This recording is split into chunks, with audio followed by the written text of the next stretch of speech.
and welcome to Health 2025. I'm here with Dr. Adam Brown. Hi, Would you like to introduce yourself? Sure. I'm Dr. Adam Brown. I'm the founder and managing partner of ABIG Health based in Washington, D.C. Now, Washington, D.C., we're going to get into just a little bit of a controversial topic with US health policy. Now, with so much influx, we've got HHS cuts, the flu vaccine The advisory committee. Yes. What do you see are the biggest forces shaping healthcare over the next year? You know, it's a really great question. I think the biggest force right now, if you were to look back over the last several months, is chaos. And I say that because it really has an impact on the future state of healthcare in the United States. So let's break this down in a couple of spaces. We mentioned some of them. One is just the leadership of the Department of Health and Human Services. So RFK Jr., son of RFK Sr., of course, who was Attorney General of the United States in the 60s, is a vaccine skeptic. Yes. And has been one who has been very against vaccines and against the science around vaccines and around science and pharmaceuticals in general. And so to put him the head of that organization was a signal that buckle up, chaos is coming. So that's one. But then secondly has been the dramatic cuts that we've seen throughout the entire government, but more specifically in healthcare, from the National Institutes of Health, which funds so many of our grants, but also our rural hospitals and hospitals where studies are done, to cuts at the Food and Drug Administration, to cuts at Medicare and Medicaid. And those cuts have meant a loss of many of the critical people that would review drugs for safety, products and services, new innovations.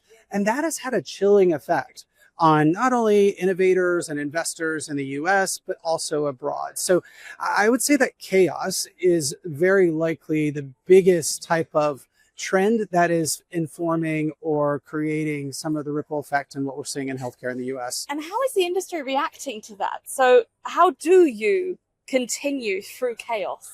It's a great question. I want to actually go back to the pandemic. The industry is very resilient.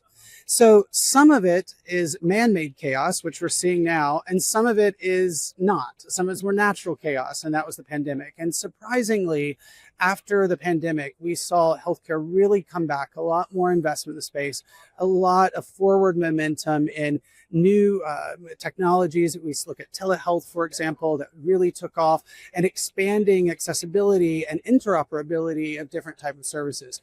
The problem is we're in the middle of that human-made kind of, I don't want to call it a pandemic, that human-made chaos right now. And I think we'll have to see. But you know, healthcare has a way of trying to finding its way. And so do I think that we're going to see a complete cessation of innovation?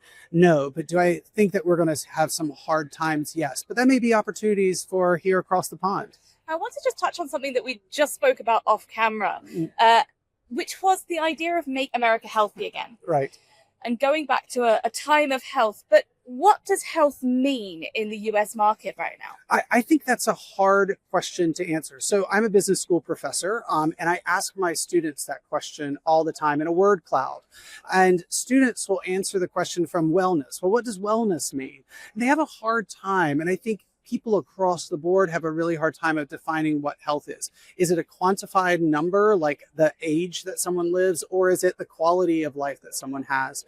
And so I like to say it's the length of time that you can have a quality of life that you want to live and live to your greatest expectation. Now, again, that's a hard kind of definition to have. But I think saying, let's make America healthy again is completely a misnomer. Really, the time where we were the healthiest would be immediately just before the pandemic, if we're looking at life expectancy. But we know that the United States was not healthy. We spend far more than the rest of the world on their healthcare system. Our outcomes in maternal health and suicidality and many other areas, even life expectancy, are far worse than the UK and Europe. So we have a lot of work to do. So to say make us healthy again, I don't know what time frame that RFK or Trump are talking about, but I just would really like to make us healthy. Or what the goal is. Or what no exactly. no explanation of what the goal of healthy is. Right. I think so far we've seen some policies or we've seen recommendations that say health, again, is getting rid of the vaccine committee. I mean, that I don't see how that does anything. If anything, our vaccinations and our antibiotics have been the innovations that have carried us forward, expanded life expectancy, protected children. I think some of the work that has happened in maternal care and trying to eradicate some of the disparities has helped our health. We have a long way to go, but now removing our vaccine committees, removing words like disparity and equity from our common policies that we have in the US, I don't think will make us any healthier. Now, I want to just take a step back in terms of, we've seen, as you say, the policy changes, the tariffs that have come in now on Liberation Day. So how is that affecting the global pharma market's approach to the US market? Well, I think that has given them pause. Again, I think that's said, okay, we need to approach the United States with a bit more caution. We saw some information come out of Ireland, for example, where a lot of the drugs in the United States are imported from the EU and imported from Ireland. That has a chilling effect, of course, on the economy in the EU and Ireland, where those drugs are manufactured, the people that are employed by that. And we do know that some companies are saying, hey, we may need to actually manufacture more of our drugs in the United States. But here's the issue. That takes time. It takes time for FDA approval. It takes time to build the factories. It takes time to scale up that infrastructure. But from a global perspective, there's a reason why drugs have been manufactured and imported from other countries, and that's because of less expensive labor. That is because of some of the R&D costs in other areas. And so, well, what is the implications of that? Well, if R&D costs go up, if employment costs go up, that means that the cost of drugs are going to go up, because ultimately, at the end of the day, pharmaceutical companies, device companies, they want to maintain those margins to maintain shareholder value. And so I can't see the tariffs as being a win for patients and a win for innovation. I think it's going to be a win I honestly don't know who it's going to be a win for. I really don't see economically that it's a win for really much of anyone. Has there been any movement on where the active pharmaceutical ingredients are going to come from? Because we import most of them from either India or China. So is there a movement to bring pharmaceutical ingredients back into the US as well, or just manufacturing?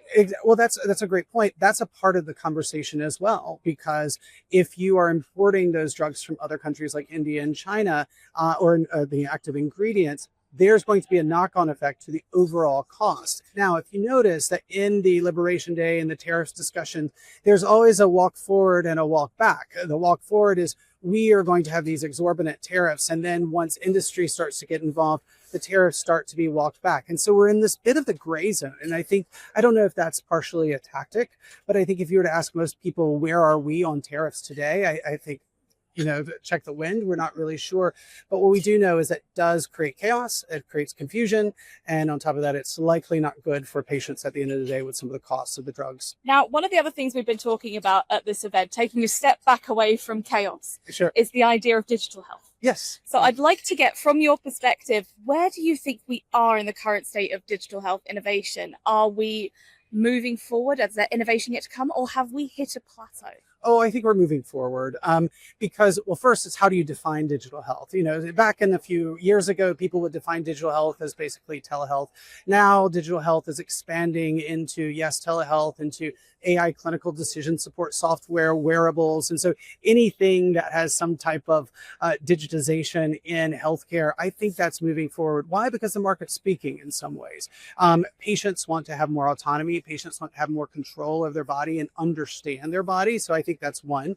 Two, we all are facing inflation within healthcare. And so we know that the more that we can automate or we can reduce some of that labor work burden, that's a problem in the UK, that's a problem in the EU, and of course in the United States as well. If we can offload some of that work, we can save lives, we can save time, we can save burnout. And so I don't see that that is going backwards. Now, what I do see, though, is there is starting to be there's a lot of innovation going forward. So are we regulatorily where we need to be? Are we protecting patients in the way that we should wait? Should we do more around privacy and data security? And I think those are or interoperability. Those are the areas where I see that I don't think digitization is moving backwards. It just may slow as we get the regulatory and legal space kind of caught up to where we are with innovation. That's always the way with innovation. Right. That the pioneers will go forward, but you have to roll it back a little bit to make sure it's safe for everybody. Exactly. One area that I do have concerns about, though, especially as we are growing in the digital health space or digitization of healthcare, I'll say, is to ensure that we're not creating disparities and we're not just creating droughts in some areas where you have greater haves and more have-nots. I'll just explain this in the US, and we can extrapolate this to the UK and the EU as well, is that because of the cost of innovation is so high, we are going to have government infrastructure and government investment to help support communities of need to adopt some of these things. To put a finer point on it, in the United States, for example, we have a lot of our rural hospitals, more than 50% of our rural hospitals by the end of 2023 were still in the red. There's no way that they would be able to afford some of these massive innovations that we're seeing, these very expensive electronic healthcare record augmentations or this ambient AI technology.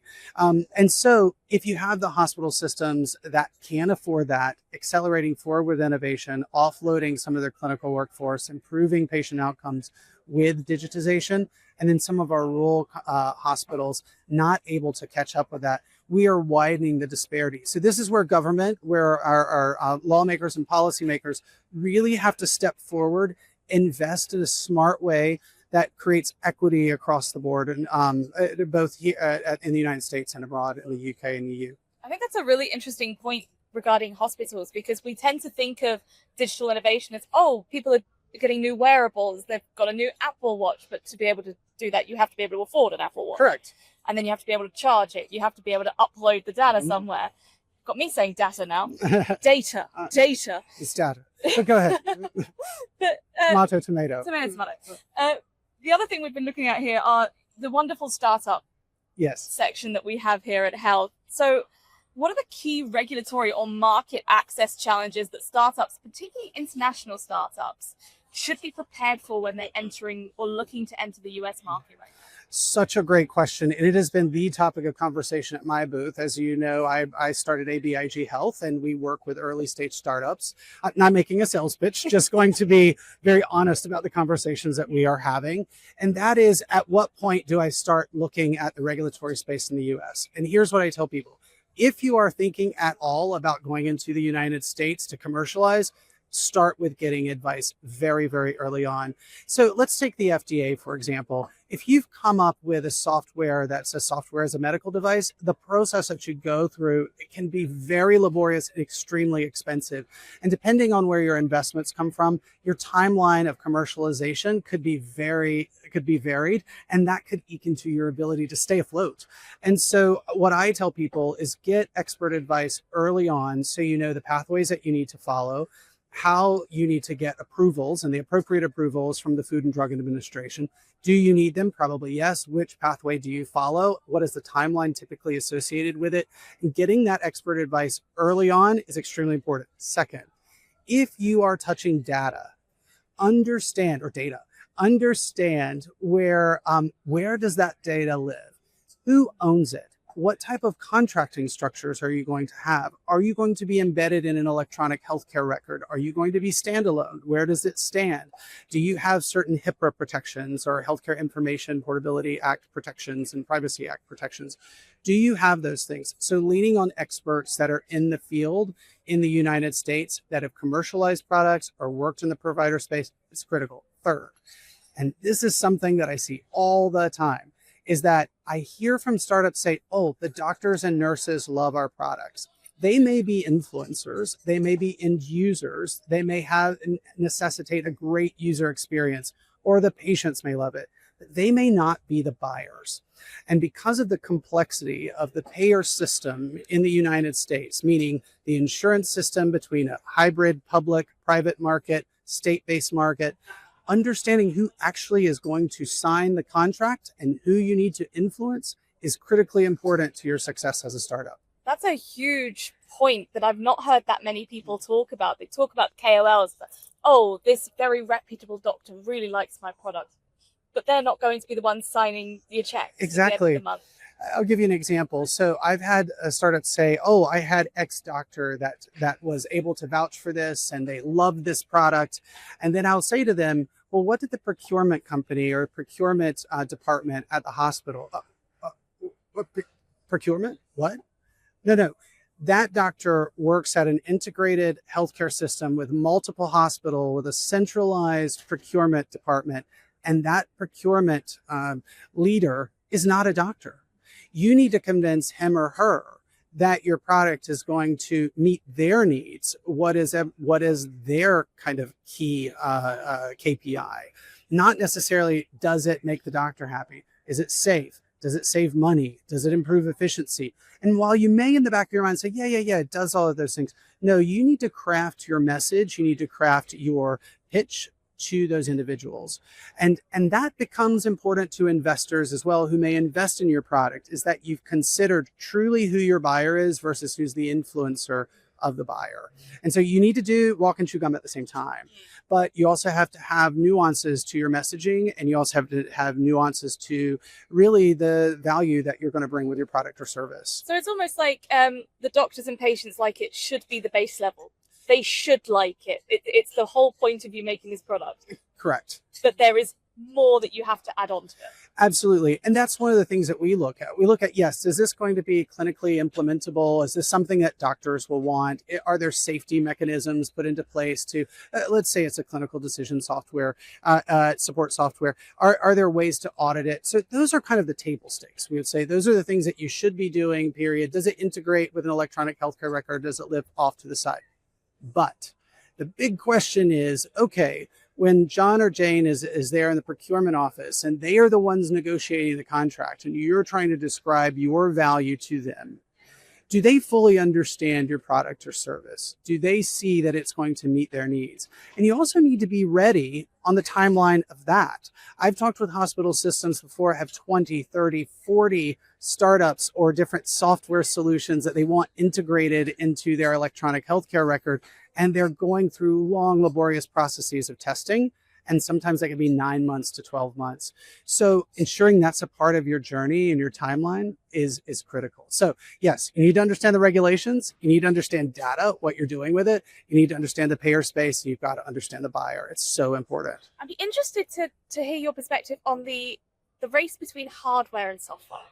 Because as you mentioned, hospitals, it's really difficult to get the technology that you need to run these software programs, that perhaps there is a disconnect between what can be done and what is actually possible in facilities right now. That's right. So let's break down both, right? So there's some similarity in that hospitals in the United States have started to centralize and pull together and consolidate. And part of the reason for doing that is to try to save money and improve efficiencies. And so that's created these larger type of procurement pieces in hospitals. Same has happened with medical groups, et cetera, to improve negotiations. So if we're talking about software, you're going to be thinking about the concern about security and data, and because hospitals don't want to be breached. We've seen a lot of those stories happen in the United States. And so software, though, they like to see it embedded into electronic healthcare records. So depending on the hospital, you may be on Epic, you may be on Cerner, you may be on Meditech, Allscripts, or maybe different types of electronic healthcare records. So ensuring that you're able to integrate and you've passed security checks on that is going to be a critical piece, and then convince procurement that it's something you're going to want. On the hardware side of things, it's a little bit different. You may have to, you have to have trials, have to be FDA approved, et cetera. There may be an individual reimbursement for the product or service. It may be kind of a part of a bundle. It depends on what the service is. But you may also have to go through procurement at the hospital, or you may be going through a bigger vendor. And so a vendor may be supporting those services. And so it depends on the product. But what I tell people is, irrespective of what your product is, spend the time early on in ensuring that you are following the right processes before trying to launch or go to market. The more kind of money you can spend on that background of the market first, and that research, and truly understand what the commercialization pathway is, the way better off you are than waiting to find out 9-10 months down the road when you're out of money. We started on a little bit of a doom and gloom. Yes. I'd like to end on a little bit more of an optimistic note. So Looking ahead, where do you see the greatest opportunities for meaningful impact at the intersection of policy, technology, and patients? Well, save your hardest questions for last. I appreciate that. Actually, so I'm going to kind of answer that in two ways. One, I see Europe as a big opportunity, and the UK. I'm going to lump you guys together for this moment. But I see Europe and the UK as a big opportunity because when there is chaos in the United States, which used to get so much and still does get a lot of the attention for innovators, I believe that governments both in the UK and the EU are saying, we've been having a lot of innovation. We have a lot of technology, obviously in the pharma space and medical device space, but we can do more. And because we can do more, especially while the United States is getting their, together, there's an opportunity for us. And I think that's good for Europe. I think that's good for the globe because oftentimes in the United States, we're very much US focused. And while we have been giving a lot and doing a lot to other countries, seen a lot of that cut, I think the EU has a different approach and has different connections. And so I think that's a good thing for patients abroad. Here's the second thing. I'm an educator. So I teach business school in the US and here in Europe. I am so proud of a lot of the students that I work with, and I see so much hope in what they are doing.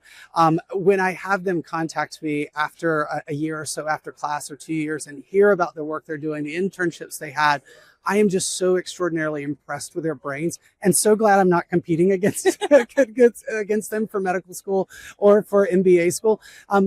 But we do have a lot to be hopeful for. I think there's so many great things that are happening despite this other bit of chaos.